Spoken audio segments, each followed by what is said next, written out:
Hello viewers, good to have you today. Today we are looking at WAEC Economics theory questions. Since it's theory questions, I will advise that you get a pen and of course a paper in case you need to make some jottings today. Alright, let's start this journey together.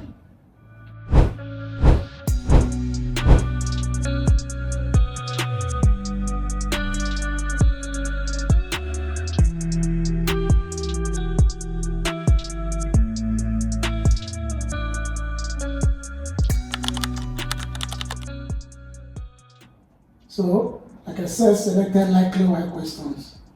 The table below shows the percentage age distribution of population of countrywide in 2010. The population was this. Use information in the table to answer the questions that follow. 0 to 18, age group by year. 19 to 40, 41 to 60, 60 and above. Then we have percentage distribution of this population. Okay? So let's see what WAEC is requiring from us. Calculate the size of the working population and dependent population.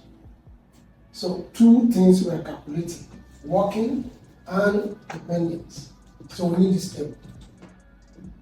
What are the working population? The working population, excuse me, the working, okay, the working population are people who are qualified to work, people from 18 years and above till retirement age. So from these categories, you agree with me that 19 to 40 is working population, 41 to 60 is also working population, because this is the retirement age. Okay, so what do? We are talking about these two brackets, right? 35% plus 25% equals what? 60%. Am I correct? Yes. Very well. So for us to calculate, as it is stated, the population, size of the population, remember we have 200,000 as population. So how many of these 200,000 are working? That's what we're looking at now. So how do we get that? So we say 60%, that is 60 over 100 times 200,000. Okay, over 1. Alright, so we'll go from there. We say 0 here, of course, 0 here. Yeah? And 0 here, cancel just only 1 0 here. So what do we have now? We have 6 times 1, 2, 3, 4 times 2, 20,000, right? Times 20,000. Okay? 6 times 0, 0. 6 times 0, 0. Another 0, 0. Another 0, 0. 6 times 2, 12. So what do we have now? We have 120. So out of these 200,000, 120 of them are working population, are working 60%, these categories. And the same we should calculate for the second one, dependent population. Dependent population are those that are not working. Those that are not working. The first one, children, are not working. The second one, retired people are not working. Old people are not working. So we have 30% plus 10%, which equals what? 40%. Okay? So what do I have? 40 over 100 times 200,000. Okay? Over 1. So like I did the other time, this goes, 1 goes here. So what do we have now? We have 4 times 1, 2, 3, 4. 2, 1, 2, 3, 4. That's 20,000. So 4 Get the cheapest science materials from allschoollabs.com. times 0, 0, and 0, 0, another 0, 0, another 0, 0. 4 times 2, 8. So what do you have now? 80,000. 80 plus 120 must give you what? 200,000. So this is answer number 1. I. This I. 2. The working population and dependent population. And you are done. You get a full mark for WAEC. Are you with me? Very well. So let's go to the next one. State Professor Robin's definition of economics. Now that's most widely accepted definition of economics because it brought the idea of science into economics. And then explain the following concept: opportunity cost, scale of preference, PPC. Let's see that. Robbins defined economics as the science, mind you, which studies human behavior as a relationship between ends and scarce means, which has what? Alternate uses. This is the definition of Robbins. Robbins sees economics as a science, but he said this science studies human behavior. And that is why some people say it's a social science. Behavior, social, human, social. Okay? And in doing that, you look at ends. What about ends? Your ends are your wants. Your ends are your wants. Okay? And it's talking about scarce means. The scarce means is talking about the resources. What you need to get your wants. And it said that all your wants has what? All your resources. Your resources has what? Alternative uses. Which is what? Choice. You can see the fundamental concept in economics are coming to play right from the definition of Robbins. Okay? There is a science that studies human behavior that makes it a social science. We don't do practicals in the laboratories, but we study human behaviors. How they behave in the market, how they relate to goods, to products, to services, how they manage their resources, ends, wants. Scarce means, the means is resources. And these resources, we decide to use it for alternative uses. We make choice with it. Okay. So what is opportunity cost? You have to explain this. Opportunity cost is the alternative forgone. Alternative forgone. It is the product or service left sacrificed for satisfaction. It is the sacrifice made for satisfaction. Your opportunity cost is the sacrifice you made for what? For your satisfaction. So opportunity cost is said to be what? The real cost. So when you have written this, to give you an example. For instance, or for example, whatever we want to put, a student who needs a notebook and of course a shoe. If the notebook costs 200 naira and the shoe costs 300 naira, now we're assuming that. Okay? And this student has only 300 naira. With this 300 naira in his pocket, which is resources, this is resources, this is the means, resources or the means. These are the ends or what? From the definition of Robinson. These resources cannot afford to buy these two items. No. It will only afford to buy one, which means resources is limited. The wants is unlimited. It's meant it must have want some other things. But for now, for this purpose, we're using these two. So limited resources, unlimited wants. The first problem in economics.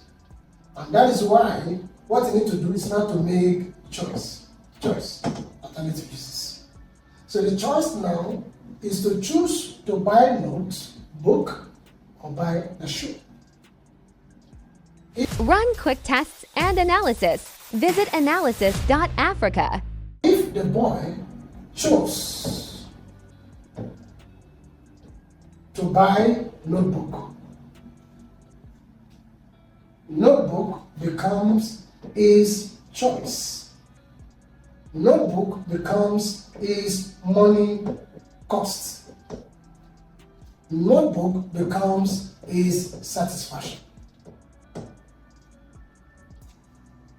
That shoe that he left unbought, the shoe he left unbought, he left it, he did not choose it. That shoe becomes his opportunity cost. That shoe becomes his real cost, not the amount, the shoe, the product. That shoe becomes his sacrifice. Can you see me now? Choose to buy, left unbought. Choice, opportunity cost. Money cost, real cost. Satisfaction, sacrifice. That's the example you will give for here. Opportunity cost. Now for the next one, scale of preference. The scale of preference is a list or a table, or basically a list that shows individual wants according to how important they are. A consumer list of wants in order of priority. See the word? In order of priority, or in how pressing they are, or how important they are. So scale of preference is a list that shows your wants in order of priority, or how pressing they are to you, or how important they are to you. So my own list will be different from your own list, because my want may not be your want. My taste may not be your taste. Am I communicating? And my income, my resources may not be the same thing with us. Yes. So these are what affect our lists. It is from these lists that we'll now start making choice. And anytime you make choice, there will be opportunity costs. Once you make choice, and we always make choice. We always make choice. Even for life, you make choice to live or die. So there's always opportunity cost anytime you make choice. Okay? So list, scale of preference list. Now let's talk about PPC. Production possibility curve. This curve is a graph or a diagram that shows the different combinations of two goods an economy can produce with given resources and technology. This is what I have. If I have two items to produce, if I use all these resources for that one product, then I have nothing for that product. If I use more to produce this product, then I have less for this product. Combinations. Different combinations of two goods an economy can produce with given resources and technology. Now, it is shown in diagram like this. Look at it. This is PPC, production possibility. And it is said, if there's a point here, point A, along this curve, then we have point B inside this curve, and point C outside this curve. Any point along this curve is interpreted as attainable points. Attainable point or full utilization. Attainable point or full utilization. In other words, all resources were fully engaged, were fully utilized. Okay? Then any point under here inside the curve is called underutilization. Okay? And any curve outside here is called unattainable point. The level, the resources and the available technology could not reach. The given resources and the level of technology could not reach that point. Okay? But along this curve, it can reach. Well, here, there was some underutilization. Enough to underutilize the resources or the technology. Not fully utilized. This PPC for you. That's the meaning, that's the diagram to explain it. Okay? So let's move to the next one. Define labor force. Explain the following concept. Occupational mobility and development. What is a labor force? Labor force is the total number of people who are able and are willing to work. Let me see. They are able, they are willing to work at the prevailing wage or salary, or could not get job or can get job. Okay, labor force, they are able and they are willing. If it's unemployment, say they cannot get job. But this one, they are willing and they are able to work. Okay. Now, this labor force will have mobility. Mobility of labor means the movement. Movement. 400,000 cheap medicines, cosmetics, and analytical supplies. Everything in one big place. AllSchoolLabs.com. Of labor workers from one occupation to another, from one place to another.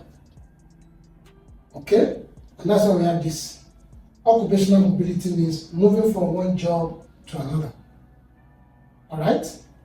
Now, somebody who is a banker, a lady, may decide that this bank job is not giving me time for my children that are just growing. Resign in the bank job and pick up a teaching appointment where she can close early in the afternoon and go home to attend to her little children. That's occupational mobility. She has left banking industry or job to what? To teaching job. Or geographical. Somebody leaving a particular location to another location to work. Somebody who works before maybe in Abuja. Okay? And then notice for one reason or the other known to himself, without cost of living, whatever it is of stress or insecurity, relocated from Abuja and comes to Lagos. That's geographical mobility. From one location, from one place to another. Occupational, from one job to another. Okay? What is money? In fact, if you don't know this, if I happen to see you and you have any money in your pocket, I should collect them from you. Because if you don't know what is money, you shouldn't have money in your hand. There are 3 characteristics of money, and of course, effect of inflation on each functions of money. Look at this now. WAEC use 1 stone to kill 3 birds. 1, the meaning of money. Definition. 2, characteristics or features or elements of money or nature of money. And 3, they're asking you the duties, the functions performed by money. So let's go. Now, when we say money, money is anything. And when I say anything, I mean anything. Anything generally acceptable as what? As a medium of exchange and settlement of debt. Once it's generally acceptable, everybody. Once it can be used as a medium of exchange, generally acceptable, first, people recognize it. Two, it has given us victory and find solution to the barter trade, where goods are exchanged for goods, medium of exchange. Okay? And also settlement of debt. That's the definition of money. Anything generally acceptable as a medium of exchange and settlement of debt. So what are the characteristics of money? Most of these characteristics, like I used to tell my students, just remember all those little. Like acceptability, durability, portability. As well as you can remember, acceptability, money must be generally acceptable by all. Durability, money should be durable, should be able to last a long time. Portability, money should be easily to carry about. So, some can say scarcity, money should not be too much in circulation when it loses value. So all those little, you can find more for yourself. Alright? So what are the inflationary impacts of money? In other words, the functions of money. Remember, characteristics of money is different from functions of money. Functions of money includes medium of exchange, store of value, unit of account, blah blah blah blah blah, standard deferred payment, and all the stuff. These are functions of money. So they are not just asking you to state the function of money. WAEC is asking you to state the effect of inflation on those functions. So you state the functions and you tell WAEC the impact of inflation on those functions. For instance, medium of exchange. During inflation, money loses its purchasing power. During inflation, money loses its purchasing power. In other words, you need to carry too much money to buy just few things. So the medium of exchange is being affected by inflation because money lost what, or will lose what, is purchasing power. You need too much of money to buy just small item or to get small service because of inflation. Store of value. Remember, money should be durable. Money should last a long time. You should be able to store it. That's part of the function of money, should be store it. You can keep money either in your old kulu or in your house or even in the bank. Okay. But when you do that, over the time, this money, the value will reduce.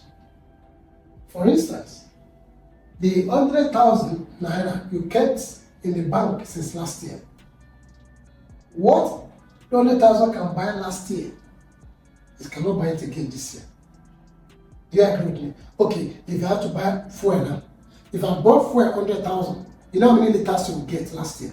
Now, if you now put 100,000 now to buy fuel, how many liters you will get?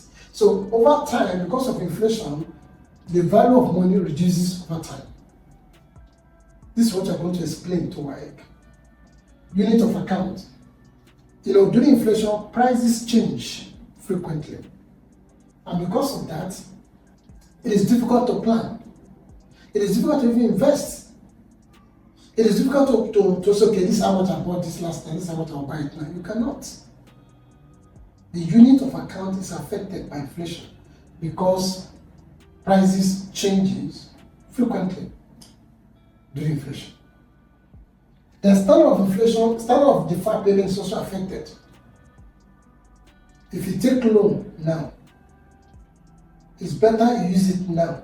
If you don't use it now, the value of that money will not be there again by tomorrow or by next tomorrow or by next week or next month or next year. And that's why I said during this inflation period, creditors lose while debtor gain. How? Somebody will borrow money. If I borrow money from you now because I want to do something now, maybe I want to build a house, I want to buy cement and buy sand. If I borrow the money from you and I buy it now and use it now and do the house now, By the time I'm paying you back next year, if you want to buy cement or build house, that money will not be able to buy it, the one I bought this year again. I don't really understand. So debtors gain as you borrow money, they use it now. By the time his debtor is paying back the creditor will lose because he won't get the same value for that money again because of inflation. So future payments become less valuable than present payments. Future payments become less valuable than present payments. Okay? And that's why we say creditor lose while debtors gain during inflation. So this also affects. Run credible medical tests and chemical analysis here, from malaria to HIV tests. Also affect the function of money. The next one, what is unemployment of labor? Explain the following types of unemployment, blah, blah, blah, blah, blah. And applying 4 courses, everything is all about unemployment. So if you have studied for WAEC and you have read unemployment very well, and you understood the topic very well, this question is for you, which means you are sure of your 15 or 20 marks from this question in your pocket. The same thing with the last one we answered. If you have studied, money, and you understood money very well, all these things, just get your full mark in your pocket. Okay, so let's see. Unemployment of labor is a situation where people who are willing and able and qualified to work at the prevailing wage rate but cannot find jobs to do. The other one, labor force, is the total number of people who are available to work. Just as we did number 1, working population. That calculation we did, okay? So the previous question we answered is talking about labor force, which is the total number of people available to work. But this unemployment of labor is talking about where people who are willing to work, able to work, and they are qualified to work at the prevailing payment, but they cannot find job to do. That's unemployment. They can't find job to do. So when you talk about decimal unemployment, we have friction. Look at the word friction. If you rub your hands together like this, you generate heat. As your hand is moving together, there's friction in between. And that friction leads to heat. The same thing here. Frictional employment means when labor is moving from one job to another job, shuttling in between jobs, trying to find a balance, is creating friction in the labor force. Structural employment means when a labor skill does not match the available job, particularly now that many jobs are now going to IT, technology. So if you are the type who study computer science in university, and you cannot manage computer, you cannot operate a system, you cannot use AI, sorry for you. No, you are not taught in the school then, but now you have to wake up.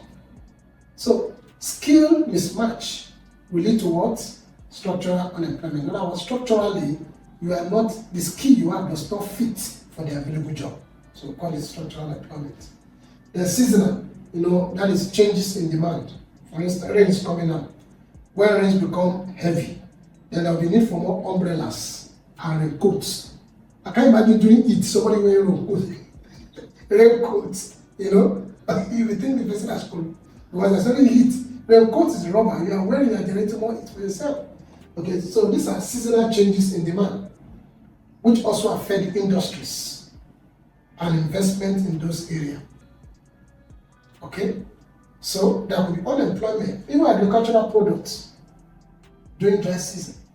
There will be unemployment, but during harvesting time, during this time rain is coming, people are, tractors are engaged. They need people to plant, they need people to weed, they need to do all that. So they engage more people on farm lands. And when season is over, those people are laid off. Seasonal unemployment. Then cyclical. This one is basically when it's the economic downturn. As you have in Nigeria today, many industries are shutting down because the economic climate is hostile. The cost of production is becoming so high. No power, and then you need diesels. You need fuel to run generators for factories, for engines. So many small industry are shutting down because they could not cover their cost of production. Those that are not shutting down, they are reducing their labor force. Reducing the number. By so doing, creating unemployment. Because of what? Economic downturn. We call that cyclical unemployment. Okay? I think I should have the third one as a C. Hi, I'm sure you enjoyed the video you just watched. To see more content as that, preparing you for your upcoming exam, make sure to smash the subscribe button and turn on notification. Also, remember that you can use the comment section to send us your questions or your inquiries, and we are happy to take them. I'll see you in the next video. Bye.